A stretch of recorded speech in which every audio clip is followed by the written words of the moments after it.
Hey y'all, it is June the 3rd, 2016. I just made a video about how segregation equals freedom, and I hope you understood it out there.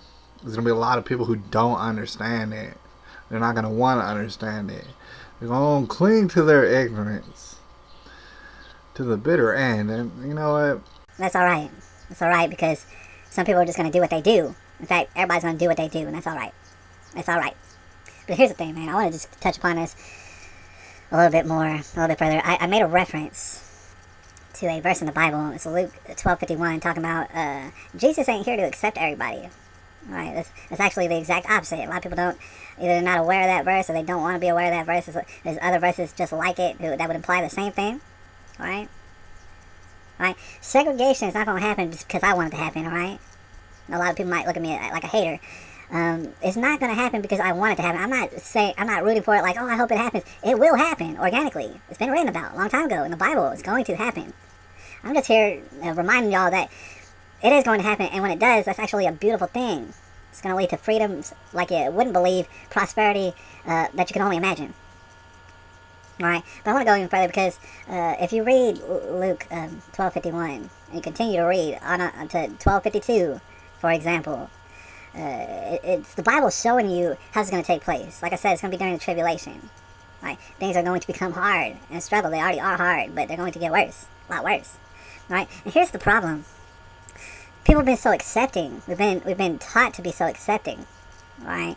To have people all around us, all through our neighborhoods, who believe in totally different gods than we do.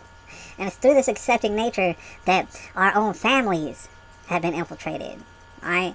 More than likely, generally speaking, each and every one of our families out there has members in it who believe in a different God than we do.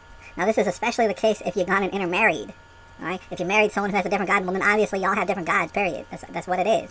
And if you have children, well, the children might have a totally different God from both of y'all, or maybe the child has the same God as his mother, or the same God as his father, but it's not going to be the same God as both because y'all believe in different gods. That's intermarriage. Right? It's a system for failure. And so when you go ahead and you read the next verse, Luke 12:52, start to understand how this segregation is going to organically come about.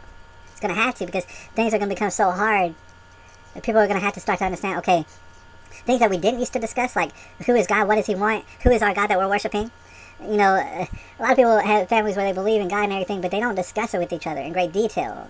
The reason is because they're too scared to know. They don't want to know that they believe in different gods, so they just go ahead and let sleeping dogs lie and stuff. And that's all right. At least it was before the tribulation, but you gotta understand we're not going to be able to afford it when the tribulation comes. This is why this verse is so significant. Because that's how it's going to start, man. Right? Houses are going to become divided. Right? They're going to have to out of necessity.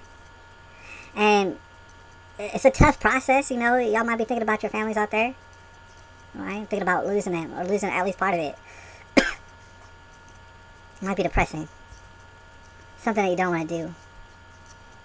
And I can understand why. You know, you've known these people your whole lives and stuff. Unfortunately, it's going to be something that, if it's not done, eventually, if it's not done sooner than later, it's going to cause serious problems for you and stuff. Not because I want it to,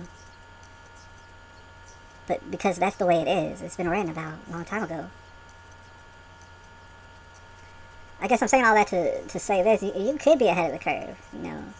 Instead of sitting around doing this and that, I mean, people have hobbies, and that's cool. If you like to watch professional football or professional wrestling or whatever it is you like, that's cool. But if you're dedicating your whole day to it, to your idol worship, instead of sitting down with your children and saying, look, there is only one God. All right, we have to agree on this. We have to see, we got to hash out who our God is and what he believes. Because if we don't do this, there's going to be a rift in between us later on in the future. This is going to stick a dagger in our relationship's heart, and we're not going to be able to overcome this. Why? Because the tribulation is going to be tough, real tough. It's not going to allow families to stay together, you understand? A lot of families have been ruined already. In America, man, damn, countless families have already been ruined. You think as the tribulation turns up the heat, that it's not going to be more and more and more and more? It's going to happen. The reason is because people are, you know, they're afraid to discuss this with their family and stuff, and they're going to find out the hard way that their sons, daughters, mothers, fathers believe in a different God than them. right? And that's just not affordable. And segregation is going to take place, regardless. Regardless, because this is the tribulation. Anyways, I just encourage y'all to talk to each other. Who's the God that you believe in? Who's the God that you believe in? Because we're gonna have to start segregating. It's June 3rd, 2016.